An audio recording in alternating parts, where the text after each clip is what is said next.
Deutschland als Nationalstaat ist eine historisch betrachtet sehr junge Idee, die erst 1871 mit der Gründung des Deutschen Kaiserreiches Wirklichkeit wird.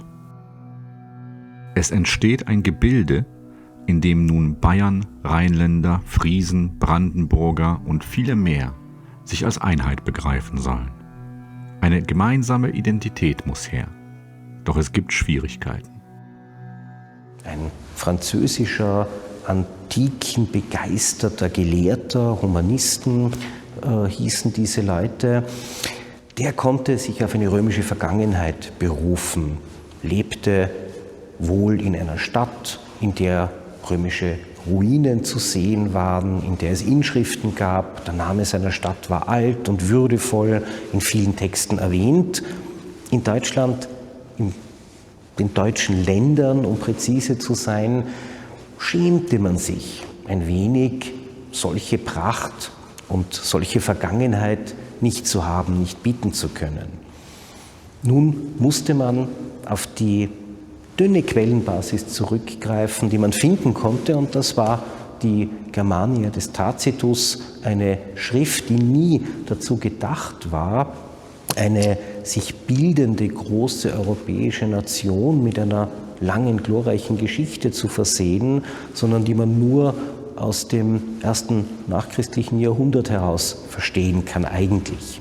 Der Germanenbegriff also soll die neu Geeinten mit einer gemeinsamen Identität ausstatten.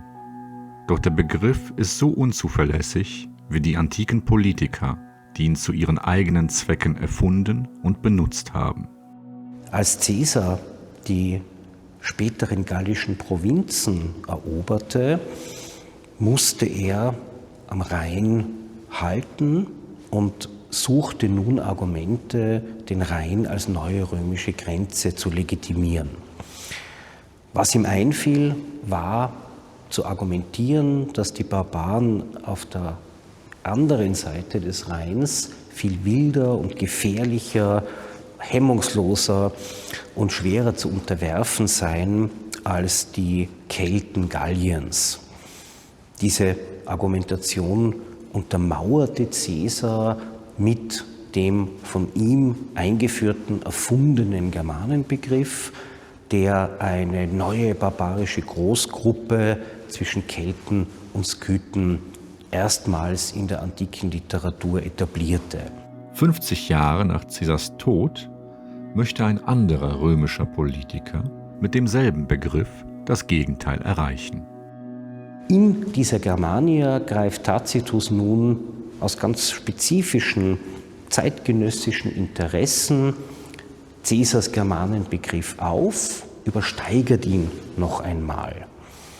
Besonders gefährliche, schlimme, hemmungslose Barbaren hat man hier vor sich, und der Kaiser dieser Zeit, Domitian, wird indirekt dafür kritisiert, dass er hier keine Ordnung schafft und keine weitere römische Expansion zulässt. Jetzt kann man an verschiedene Motivationen des Tacitus denken. Eine könnte sein, dass die Standesgenossen der Senatsaristokratie ganz gerne eine neue Provinz gehabt hätten, in der man Karriere machen kann, in der man ein mit hohem Einkommen ausgestattetes Statthalteramt etwa ausüben kann. Oder man könnte ja als Feldherr auch Ruhm und Ehre erwerben. So wichtig der Germanenbegriff zur deutschen Identitätsbildung gewesen ist, bei den Römern setzte er sich nicht durch. Der Germanenbegriff verschwindet aus den antiken Quellen. Er war zu unpräzise, er war zu ungenau, man konnte mit ihm nichts anfangen.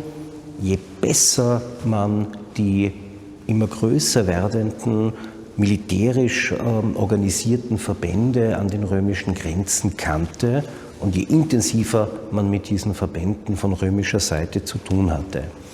Am Rhein saßen Franken und Alemannen, an der mittleren und unteren Donau Vandalen und Goten.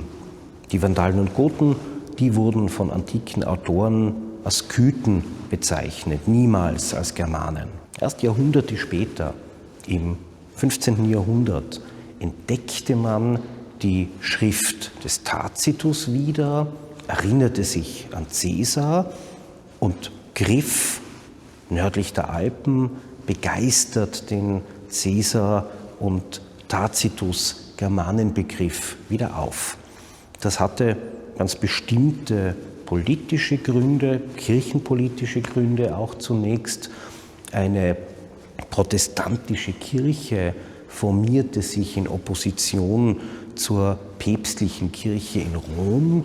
Man entdeckte ein vornationales, begeistertes Gefühl, Deutscher zu sein und wollte sich in gelehrten Kreisen auch von der italienischen und französischen Konkurrenz abgrenzen.